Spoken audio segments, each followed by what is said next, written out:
স্ত্রী যদি পাক পাঞ্জাতন না হতে পারে তাহলে পাক পাঞ্জাতন ওই নাম তাদেরকে নবী বলে গেলেন। আরেকটু খরচা করে দেয় তাহলে মশলাটা হাল হবে। হ্যাঁ তাই তো, খরচা না করলে আপনার তো মশলা হাল হবে না, হবে কি? এবার আসুন হাদিসের সাকালাই, মানে এই হাদিস কোন মাযহাবী বাদ দিতে পারবে না, কোন মাযহাব না, কোন মাযহাবের লোকের ক্ষমতা নেই। মুসলিম শরীফ নাম শুনেছেন?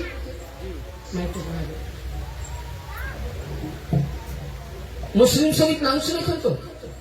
হ্যাঁ, যদি কোন জায়গায় থাকে তো আরবি মাকান, মাকান মানে আরবি না আরবি। মুসলিম শরীফ দ্বিতীয় খণ্ড 279 পৃষ্ঠা রিওয়ায়াত করছেন মাসহুর সাহাবী সাইয়্যিদিনা যায়েদ বিন আরকাম। কি বললাম? যায়েদ বিন আরকাম রাদিয়াল্লাহু তাআলা কি বলছেন? قال قام رسول الله صلى الله عليه وسلم يوما فيما خطبة بما يدعى خمار بين مكة والمدينة। যায়েদ বিন আরকাম বলছেন যে রাসূল সাল্লাল্লাহু আলাইহি সাল্লাম উনি মাকামে খুম, যেটাকে গাদিরে খুম বলা হয়, অনেকে দেখবেন যারা 4 নম্বর পাকের মুরিদ আমাদের, তারা অনেকে দর্শন করেছে, যেহেতু মক্কা মদিনার মিডিল জায়গায় গাদিরে খুম মসজিদ ছিল, সে মসজিদ শহীদ হয়ে গেছে। কেবল এখন আরব সরকার তাকে তার কাটা বেড়া দিয়ে ঘিরে রেখেছে, কাউকে ঢোকার পারমিশন দেয় না। যাই হোক, তো ওই জায়গায় নবী আমার খুতবা দিলেন, কি বললেন? এবং মদিনা মক্কা মদিনা মিডিলে ফাহমিদাল্লাহু ওয়া আসনা আলাইহি ওয়া আযু ওয়া যিকরু, ওখানে আল্লাহ পাকের নবী কি করলেন? হামদ করলেন, প্রশংসা বর্ণনা করলেন। আর কি করলেন? যিকরুকুম ক্বালা আম্মা বাদ, নবী এবার জিকির করছেন, ইয়া আইয়ুহান নাস ইন্নামা আনা বাশরুন ইউসাফু। বলছে এই লোক, নবী বলছেন এই লোক আমার কাছে, ইন্নামা আনা বাশারু ইউসাফু, মানে আমার কাছে মানুষ রূপে একজন কি আসলো? ফারিস্তা। কি আসলো? আচ্ছা, এসে আইয়াতানি রাসূলুল্লাহ, সে আমাকে খবর দিল। তর্জমাটা শুনি, তারপর ইনশাআল্লাহ সালমান মদিব। আর কি বললেন? রব্বি ফাউজিবা ওয়া আনা তারিকু ফিকুম সাকালাইন আফদালহুমা কিতাবাল্লাহু ফি হুদা ওয়ান নূর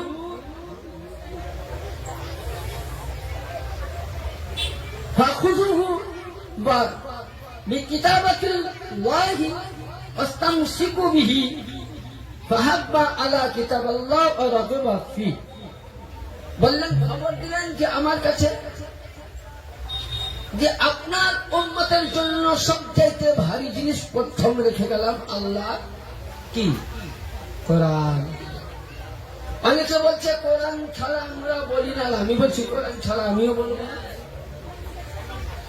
এখানে মিডিল একটা মশলা ভরে হলে বুঝতে হবে না।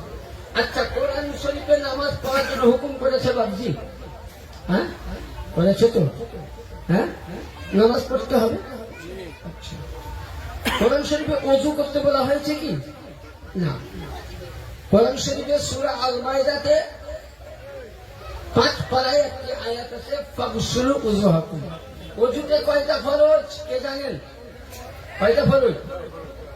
কয়টা? বাবজি আমার বলেছে 4টে। আচ্ছা, এই 4টা ফরজ মানে এখান থেকে এতদূর দ্রুত করা।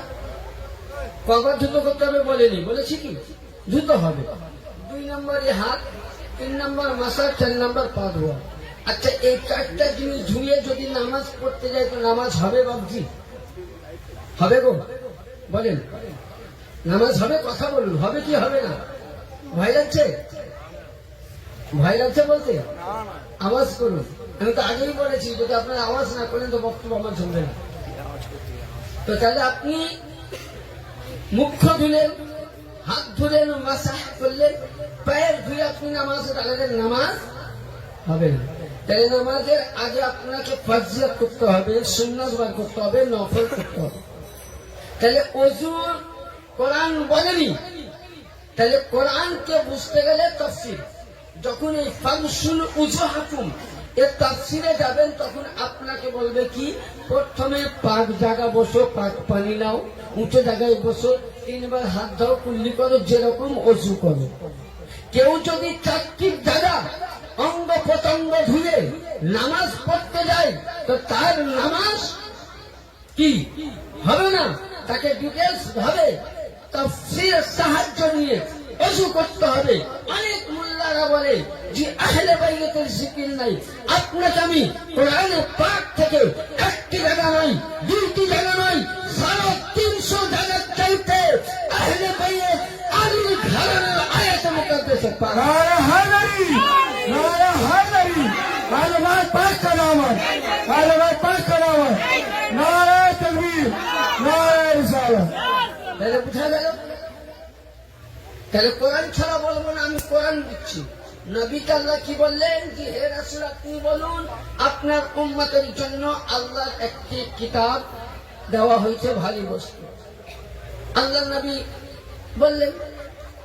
দ্বিতীয় নবী পাককে প্রশ্ন করছেন, ইয়া রাসূলুল্লাহ আপনি যেখানে বললেন কি আল হুদা কিতাবাল্লাহি ফি আল হুদা নূর ফাখুযু ওয়া কিতাবাল্লাহ ওয়া তামসিকু, এর মানে কি?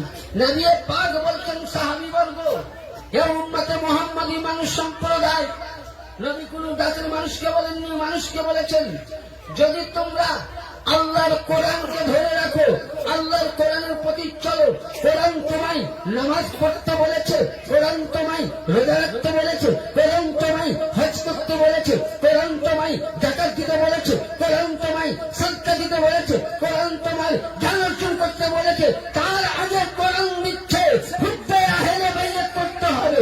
হুব্বে আহলে বাইতের যদি মুহাব্বত থাকে, কোরআনকে ধরে থাকো, তো কখনোই উম্মতে মুহাম্মাদী আহলে বাইত মাননে वाला কখনোই তোমরা পথভ্রষ্ট হবে না। 2 নম্বর তাহলে আপনি আমি কোরআনকে মুহাব্বত করি। 2 নম্বর আসুন নবী বলতেছেন কি,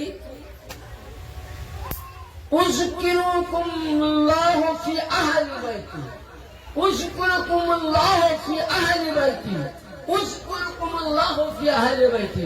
নবী বলছেন সাহাবীবর্গ মানুষ সম্প্রদায় শুনো, আল্লাহর ফেরেশতা বললেন যে আপনার উম্মত কোরআনকে ধরে থাকবে, তার সঙ্গে আহলে বাইতে জিকির করবে। উযকুরুকুম ফি আহলি বাইতি, উযকুরুকুম ফি আহলি বাইতি, উযকুরুকুম ফি আহলি বাইতি।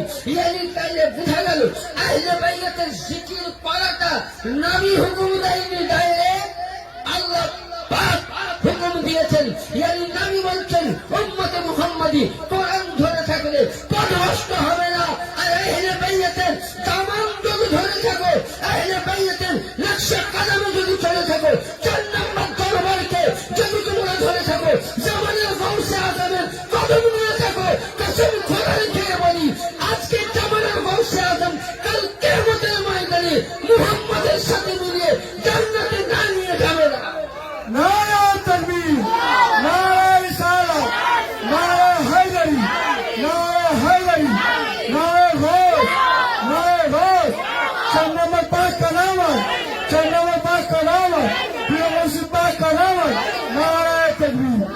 তাহলে কি বোঝা গেল? যারা আহলে বাইতের দামানে আছে তারা জান্নাতি। এটা আমি বলছি না, বিশ্ববিখ্যাত কিতাব, কিতাবটার নাম তাফসীরে কবির, 4th খণ্ড, লেখক ইমামে শাফিঈর মাযহাবের ইমাম আল্লামা ইমামে ফখরুদ্দিন রাজি রহমাতুল্লাহ আলাইহি। তিনি কি লিখছেন? আচ্ছা, পৃথিবীর মধ্যে কতটা ফিরকা হবে কাল কিয়ামতের ময়দানে? কয়টা দল হবে? কয়টা? 73। 72 বাদ না ভাগাবে। 73 নম্বরের এক দল যেটা, সেখান থেকে দুটো দল হবে। মশলা খুব মন দিয়ে শুনবেন। আমি যে মশলা বলছি খুব পেঁচিদা মশলা, হয়তো আপনারা শুনেছেন, হয়তো বেরেন্টে না। কি 73টা দলের মধ্যে একটা দল থেকে ভাগ হবে। একটা হবে মুহিব্বে আহলে বাইত, একটা হবে মুনাফিকে আহলে বাইত। যেটা আমি বলছি না, কে বলছে? আমাম মাতা আলা হুব্বে আলে মুহাম্মাদিন সাল্লাল্লাহু আলাইহি ওয়াসাল্লাম, মাতা আহলে সুন্নাত ওয়াল জামাত। কিয়ামতের ময়দানে এমন একটা জামাত সমাজ আসবে যে তাবলীগ জামাতের এত নেকি থাকবে, এত নেকি থাকবে, নেকির কারণে ও কি হবে? কি হবে? কি হবে বলুন? জান্নাতে যাবার রাস্তা হবে। 2 নম্বর, হাসরের ময়দানে এমন জিনিস হবে, সব জামাতের কাছে নেকি থাকবে, কিন্তু এখানে আল্লাহ পাক বলছেন যে কিয়ামতের ময়দানে 73টা দলের মধ্যে আজকে অনেকেই বলে, ও বলে আমি সুন্নি দল, জান্নাতি দল, ও বলে আমি জান্নাতি দল। তবলিগ বলছে আমার রাস্তায় তবলিগে চলো, তোমরা সঠিক পথ পাবা, বলে না?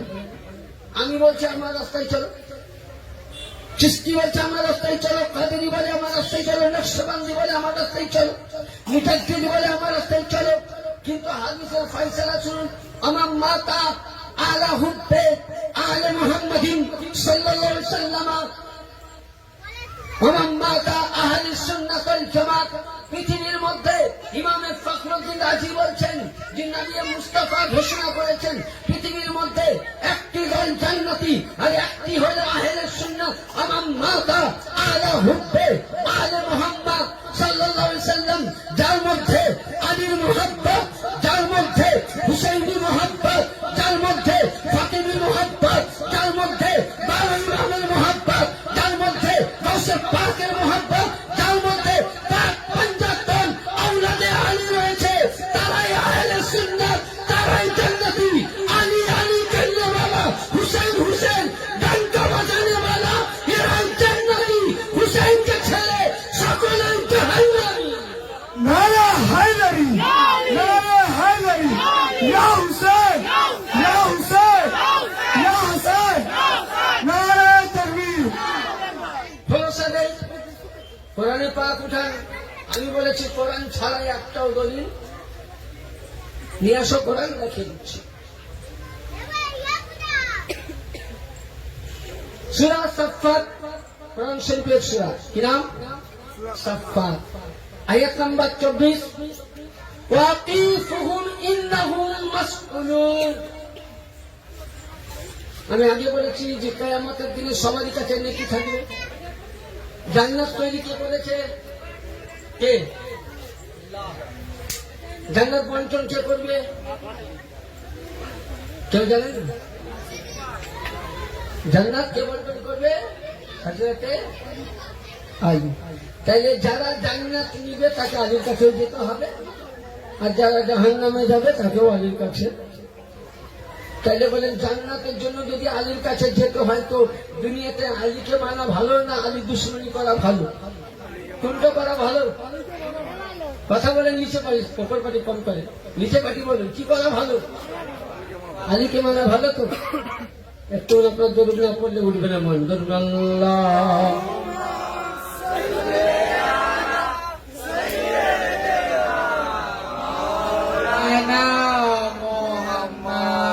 ওয়াইলা আলে সাইয়্যিদিনা মাওলানা মুহাম্মদ। বলি দিগর রাজা মহারা,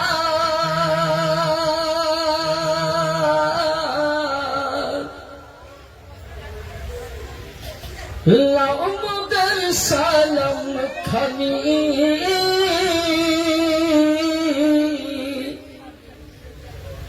আব্দুল কাদের জিলানী। সবরে পড়ুন, ওলি দিকে রাজা মহারাজ, লাও মগর সালাম জিলানি কৃপা করে রাখো মোদের লাজ, কৃপা করে রাখো মোদের লাজ। ও গো কুতুবে পাক সুবহানি আব্দুল কাদের জিলানি বলি দিবে রসুল পাকে তুমি পিয়ারা মৌলা আলী নয়নতারা ফাতেমার প্রাণের দুলাল হাসান হুসাইনের জিগার পারা রসুল পাকে তুমি পিয়ারা মৌলা আলী নয়নতারা ফাতেমার প্রাণের দুলাল হাসান হুসাইন জিগার পারা সর্বগুণ জ্ঞানী তুমি, সর্বগুণ জ্ঞানী তুমি মেহবুব পাক সুবহানি আব্দুল কাদের জিলানি বলি দিগে রাজা মহারাজ লাউ মোদের সালাম খানি আব্দুল কাদের নজদি ওয়াহাবি ফিতনায় পড়ে যাই বুঝি মোদের ঈমান। জোরে বলুন সুবহানাল্লাহ। হাত দিয়ে বলুন ইয়া গৌস আল মাদাদ, বলুন ইয়া গৌস আল মাদাদ। নজদি ওয়াহাবি ফিতনায় পড়ে যাই বুঝি মোদের ঈমান।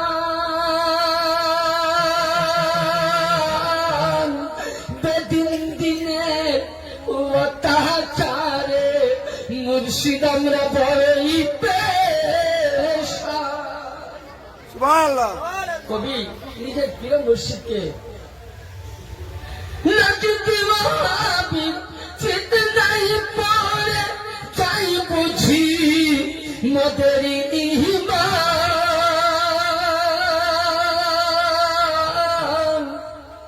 বেদিন দিকে অত্যাচারে আকা মুর্শিদ বড়ই পেরেশান। পঞ্চতনের দোহাই তুমি মৌলা আলী, দোহাই তুমি কারো মুশকিল আসারি আব্দুল কাদের জিলানি বলি দিবে। পড়িয়ে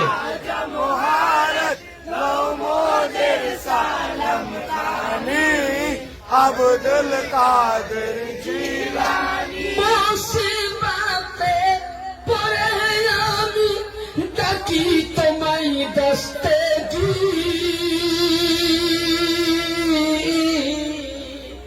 সুবহানাল্লাহ। যে কবি লিখছেন কত সুন্দর একটা হাদিস বলেছেন গৌস পাকে। ওই জামানায় একজন রমণী গৌসে পাককে দেখে, কেবল তিনার নামে পাক শুনে ইসলাম কি করেছিল, কি করেছিল, কবুল করেছিল। তো ওই বাগদাদ নগরে একজন জালিম বাদশাহ, ইসলামের দুশ্মন, বুত পূজারী ছিল। তখন বলছে তুই আল্লাহকে দেখিস শুনি, আর যার নামে তুই কালেমা পড়েছি তো বল সে ব্যক্তিকে তুই দেখেছি বলে না। তো বলছে তোর আমি পরীক্ষা নিব। তো কি? একটি কাঠের আঙ্গারা করেছিল, ইব্রাহিম নবীকে অগ্নিকুণ্ডতে ফেলা হয়েছিল, তো কি হয়েছিল না? হ্যাঁ, ইব্রাহিম আলাইহিস সালামের কাছে জিবরিল আসলেন, বলে নবী বলো আমি কিছু আল্লাহকে বলি। তাহলে ইব্রাহিম নবী বলেছিলেন আমি একমাত্র আল্লাহ ছাড়া কাউরির কাছে কি সাহায্য নেব না। আল্লাহ বললেন কুলনা ইয়া নারু কুনি বারদান সালামুন আলা ইব্রাহিম, এ আগ ইব্রাহিম কে লিয়ে ঠান্ডা হয়ে যাও। ঠান্ডা হয়ে গেছে। তো আমার বংশে পাক খান্ডা পাকের বারান্দায় বসে ওযু করছে, আর একটি আগুন জ্বলিয়ে বেদিন বাদশাহ যে না দেখে গৌস পাকের বিশ্বাস করে রাসূলের প্রতি ঈমান এনেছিল, ওই রমণীকে আগুনের ঘরে বেঁধে দিয়েছে। ওই সময় মেয়েটি সুবহানাল্লাহ বলতেছে, হে গৌসের জামা আব্দুল কাদের জিলানী, আমি আল্লাহকেও দেখিনি, নবীকেও দেখিনি, আপনার ঘরানাকেও দেখিনি, আপনাকেও দেখিনি। আপনার জবানটা শুনে কালেমা লা ইলাহা ইল্লাল্লাহ করে মুসলমান হয়েছি। আজকে আমি বিপদে আছি, আপনি উদ্ধার করেন। এই বলে মেয়েটি ডাকতেছে। গৌসে পাক ওযু করতেছিলেন। ওই সময় ওযুর পানি হাতে নিয়ে ছিটিয়ে দিলেন। কসম খোদার খেয়ে আল্লাহর কাছে ইব্রাহিম বললেন, যে আল্লাহ, আমি আগুনের মধ্যে জ্বলতেছি। ওই সময় বললেন, কুল্লাইয়া নারো কুলি বান্দু সালামুন আলা ইব্রাহিম, হে আগুন ঠান্ডা হয়ে যা ইব্রাহিমের জন্য। গৌসে পাকের নামে বলছে, হে গৌসে পাক বলতেছে, লা ইলাহা ইল্লাল্লাহ মুহাম্মাদুর রাসূলুল্লাহ, ইয়া শেখ আব্দুল কাদের জিলানী সাইয়ালিল্লাহ, আমি তোমার নামে, তোমায় দেখে, তোমায় শুনে কালেমা নবীকে বিশ্বাস করেছি, তুমি আমাকে বাঁচিয়ে নাও। গৌসে পাক যেমনই পানি ছিটালো, সঙ্গে সঙ্গে ইব্রাহিমকে যেমন তোলা হয়েছিল। আঙ্গারা শেখ মেয়েটিকে ঘর খুলে দেখছে, কাক শেষ মেয়েটি বা সালামাত রয়েছে। কি বোঝা গেল? যে মুসিবতে যখন পড়েছিল গৌসে পাককে দেখেছিল কবি বলছে, মুসিবতে পড়ে আমি ডাকি তোমায় দস্তগীর, মুহূর্তে উদ্ধারি করো ও গো মোদের বরপি, নাই তুলনা বিশ্বে তোমার। বলে সুবহানাল্লাহ। নাই তুলনা বিশ্বে তোমার, পিরানে পিরাসানি আব্দুল কাদের জিলানী, বলি দিগে রাজা মহারাজ মোদের সালাম কানে আব্দুল কাদের। আখেরি ছন্দ। রোজ হাসরে কঠিন দিনে তুমি মোদের আশা, তোমার কৃপা পাব বলে ও গো মুর্শিদ মনে বড় ভরসা। রোজ হাসরে কঠিন দিনে তুমি মোদের আশা, তোমার কৃপা পাব বলে মুর্শিদ মনে বড় ভরসা। তাই তোমরা সাহাদাই জপি, তাই তোমরা সাহাদাই তসবিহ পড়ি, তোমার পাক নাম খালি আব্দুল কাদের জিলানী, বলি দিগে রাজা মহারাজ লও মোদের সালাম কানে আব্দুল কাদের জিলানী। কিয়ামতের ময়দানে তাহলে জান্নাত বাঁটने वाला अली আর জাহান্নাম দেने वाला अली। ওই সময় সকলের কাছে নেকি থাকবে, ৭৩টা ফিরকার কাছে জান্নাতে যাওয়ার নেকি থাকবে। যেমন ধরুন আপনাকে উদাহরণ একটা জ্ঞান দেই, ধরুন ১৬ থেকে কিংবা ১ কোটির মধ্যে ৫০ লক্ষর মধ্যে আপনি একটা BMW গাড়ি কিনলেন, সব থেকে দামি গাড়ি। আপনি গাড়িটা হাওড়া নিয়ে যাচ্ছেন। এই হাওড়া মিডিলে ধর্মতলা ঢোকার আগে একটা টোল ট্যাক্স আছে, আছে না নাই? ওখানে আপনাকে কত টাকা লাগে? ৪০ টাকা কিংবা ৩০ টাকা, যেমন রুট। আচ্ছা, ওখানে যদি টাকা না দেন তো গাড়ি যেতে দিবে? দিবে না কেন? আমি ৫০ লক্ষ টাকা দিয়ে গাড়ির কাগজ করেছি, রোডের ট্যাক্স আছে, ড্রাইভার লাইসেন্স, ইন্স্যুরেন্স সবই আছে, এখানে যেতে দিবে। কিসের জন্য? ৪০ টাকার জন্য। তাহলে ওই সময় ড্রাইভারের কাগজ কাজে লাগলো, রোজগার কাজে লাগলো। আমি কথা কি বলতে চাইছি খুব ব্রেনটা ভরবেন। লাগলো? হ্যাঁ লাগলো কি? তাইলে আপনার ওই সময় রোড ট্যাক্স, লাইসেন্স, গ্লুকো কিছুই কাজে লাগলো না। 40টি টাকা দেন, মন্ত্রীর গাড়ি হলেও লাগে, 40টি টাকা দিবেন, গাড়ি আগাবে। তাহলে আপনার কাছে নামাজ আছে, আপনার কাছে রোজা আছে, আপনার কাছে হজ আছে, আপনার কাছে কাবা আছে, আপনার কাছে হাজারে আসওয়াদ আছে, আপনার কাছে মুস্তাফা আছে। আপনি অট্টলিকা করে দান করে করে নেকির খাতা ভরে দিয়েছেন। আল্লাহ বলে জিবরিল একে কোথায় নিয়ে যাও? বলে জান্নাতে নিয়ে যাচ্ছি। আল্লাহ বলছেন জিবরিল আমিন শুনো শুনো, ওয়াকিফুহুম ওয়াকিফুহুম ইন্নাহুম মাসউলুন। পুলসিরাতের ময়দানে যেমন আপনার 40টি টাকা না দিলে টোল ট্যাক্সে গাড়ি আদায় হতে পারে না। বলে শোনো, বলে আল্লাহ এর কাছে নামাজ আছে, যাকাত আছে, হজ আছে, রোজা আছে, কালেমা আছে, সব কিছু আছে। আল্লাহ বলছেন শুনো, ওয়াকিফুহুম মাসউলুন। ওই ব্যক্তির কাছে আলীর মহব্বত আছে কি দেখো। যদি আলীর মহব্বত থাকে জান্নাতে যাবে, আলীর মহব্বত না থাকে জাহান্নামে যাবে।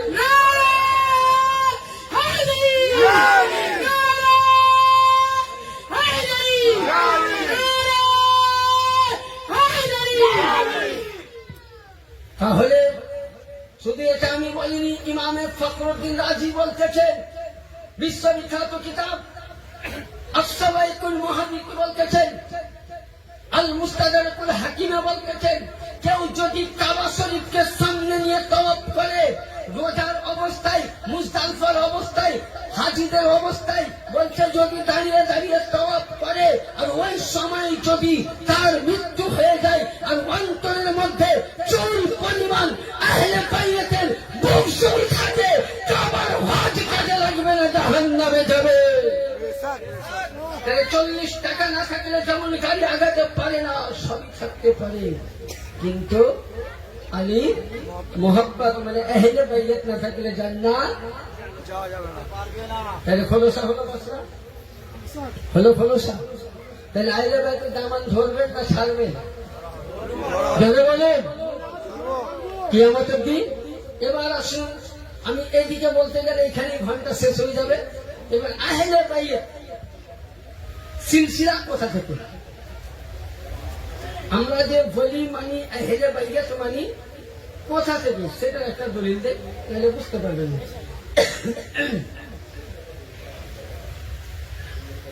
যখন আল্লাহ নবী আমার কি করলেন? মেরাজ করে আসলেন। কি করে আসলেন? মেরাজ করে আসলেন। আল্লাহ নবী মেরাজ থেকে আসলেন। আসার পর নবী পাক মানে সব কিতাব তো আমাদের পক্ষে আনা সম্ভব নয়, বুঝতে পারছো তো। আমাদেরকে কিছু ডায়েরিতে, কিছু পিডিএফ করে কিছু হাদিসগুলো আমাদেরকে তুলে আনতে হয়।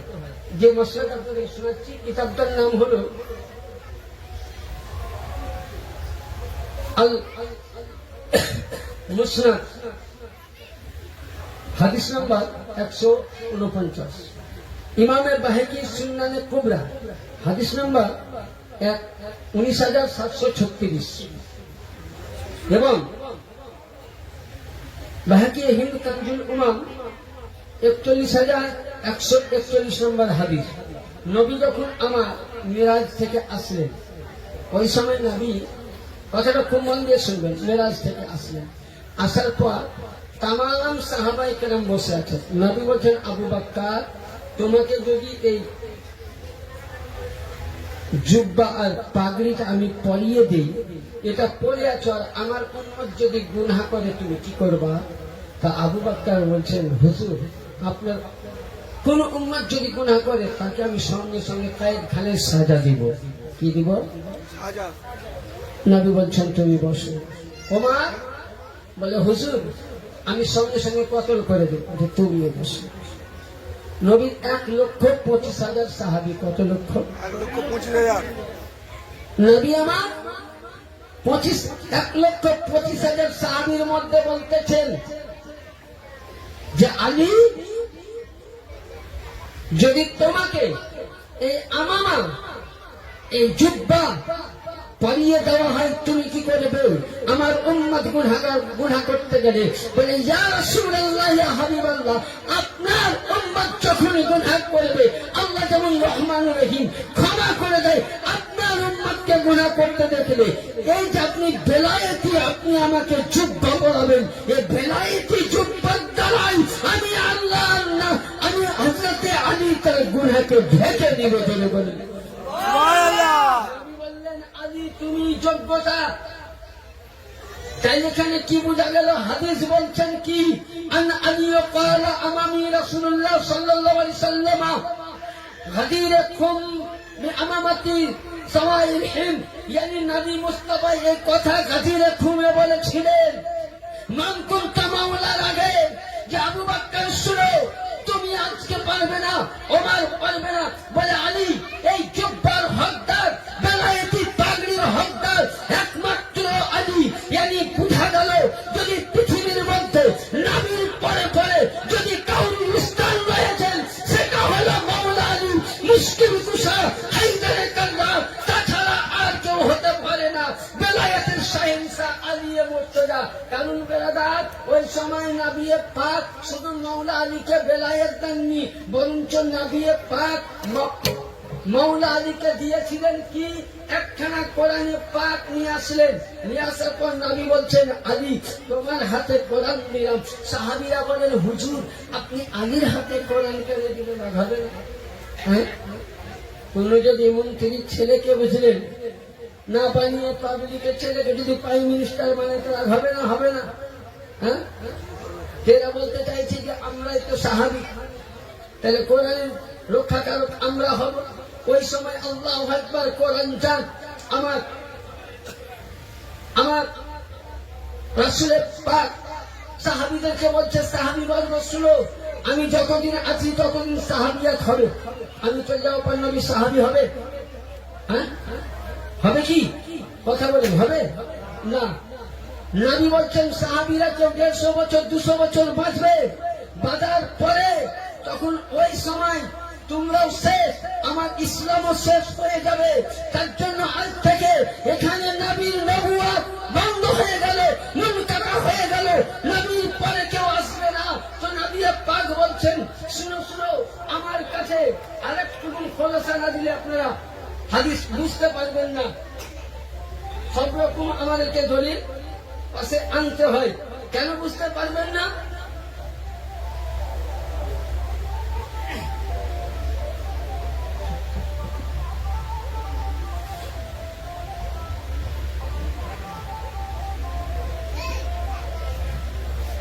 এই কারণে বুঝতে পারবেন না যে নবী আলিয়া মুর্তজাকে বেলায়েতটা কেন দিলেন আর অন্য কাউকে সঁপলেন না কেন। তাহলে এখান থেকে বুঝতে পারবেন।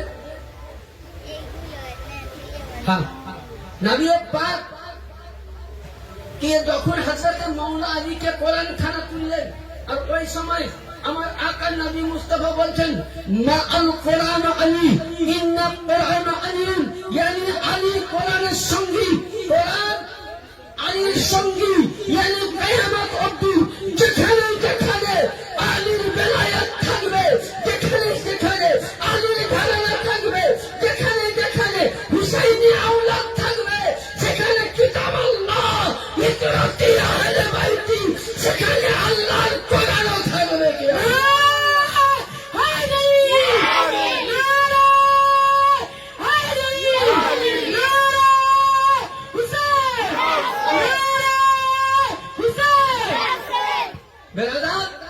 নবী বললেন যে আলীর বেলায়েত চালু, মানে কিয়ামত অবধি আলী চলবে, আলীর ঘরানা যেখানে থাকবে। আজ সেখানে আজকে বেরাদার আলীর ঘরানা কোথা থেকে শুরু হলো একটু করে সাজিয়ে দেন, তাহলে বুঝতে পারবেন। মাথায় ঢুকছে কিছু, খোলসা হচ্ছে? হ্যাঁ, দেখি আপনাদের মনে আসা কতটুকু আমি পূরণ করতে পারি। আলী সিলসিলা একটুকুন বুঝাই।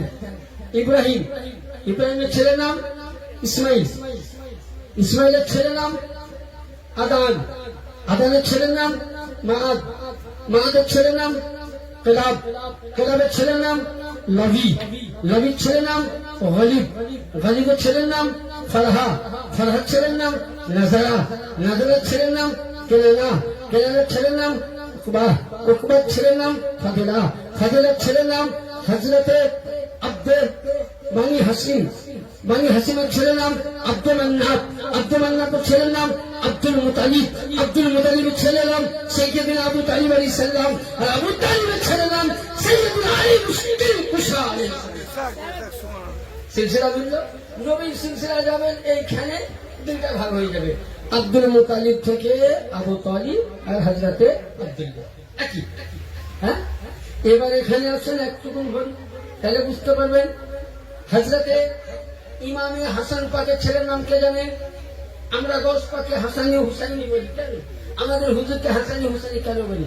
ইমামে গৌস, ইমামে হাসান পাকের ছেলের নাম সাইয়্যিদুনা ইমামে হাসান কি, আর মুসান্নার ছেলের নাম হাসান আসকারি। কি নাম বললাম? ভাই বলে দিয়েছে, মাশাআল্লাহ, জ্ঞান রেখেছে। হাসানে মুসান্না আর মুসান্নার ছেলের নাম হাসান আসকারি। ইমাম হোসেনের মেয়ের নাম কি, যাকে মদিনায় রেখে এসেছিলেন? সুগরা ফাতেমা সানি। হাসান আসকারির সঙ্গে সুগরা ফাতেমা সানি কি হয়? শাদী মুবারক হয়। তাহলে হাসানি বিলাদ, হুসাইনি বিলাদ এক হয়ে গেল। ওখান থেকে এলো কে? সাইয়্যিদিনা আবু সালেহ মুসা জঙ্গি, আবু সালেহ মুসা জঙ্গি থেকে আব্দুল কাদের জিলানী আলাইহিস সালাম। এবার আমাদের সিলসিলাপতি থেকে আমাদের হুজুর পাকরা, এরা কোন বংশের সন্তান? আমরা বলি যে গৌস পাকের 23তম বংশধর, রাসূলুল্লাহ 36তম। আপনাকে সাজরায়ে তাইয়্যিবা দিচ্ছি, মিলিয়ে নেবেন।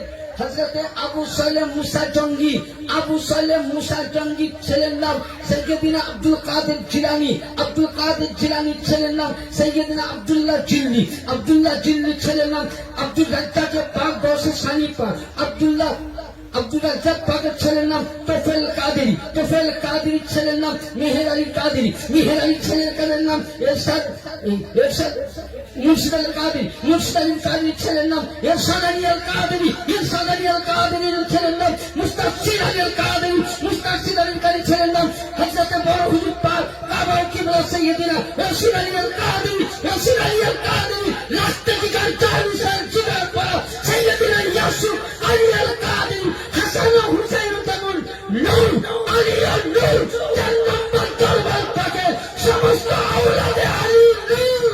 নারে মাওলা, নারে মাওলা। আমাদের আকা মাওলা হাসান মাওলানা মোহাম্মদ সাইফা ইয়াসুফ আল কাদরি আল হাসানি আল হুসাইন আল জিলানী আল বাগদাদি। আমাদের আকা মাওলা জামাল মাওলানা মোহাম্মদ সাইফা ইয়াসুফ আল কাদরি আল হাসানি আল হুসাইন আল জিলানী আল বাগদাদি। নারে তাকবীর, নারে রিসালাত। তাহলে বুঝা গেল যে আমরা যে দরবারের গোলাম, এটা কোন ভিক্ষা পাওয়ার দরবারের গোলাম নয়, কোন জায়গা থেকে বেলায়াত পাওয়ার দরবার নয়। এইখানে মুরিদ হতে পেরেছি, এটা আপনারা মাত্র ভাগ্য। কারণ এই দরবারের 4 নম্বর পাকে মুরিদ হওয়ার যোগ্য আমার মতন, আপনার মতন নয়। এখানে ওলির বেলায়াত তৈরি হয়, ওলির বেলায়াত বন্টন হয়। এই দরবারটা আলীর দরবার। এই 4 নম্বর দরবার হলো গৌসে পাকের দরবার, এ দরবার হলো হুসাইনি দরবার, এ দরবার হলো হাসানি দরবার, এ দরবার হলো রাসূলুল্লাহ দরবার। 4 নম্বরকে গালি দেনে वाला, যারা 4 নম্বরের দরবারকে গালি দেয়, আমার হুজুরকে নয়। হাদিস বলতেছে মান আদালি ওয়ালিয়ান ফাকাদ আযানতাহু বিল হজ। আবু দাউদ শরীফ। আমি দাদা থেকে বর্ণিত আছে যে হে নবী, আপনার আওলাদকে যারা গালি দিল, আল্লাহ পাক কিয়ামতের ময়দানে তাদের সঙ্গে যুদ্ধ করবে। ইয়ানি বুঝা গেল এ দরবারকে গালি দিলেন মানে আমার হুজুরকে নয়, মাওলা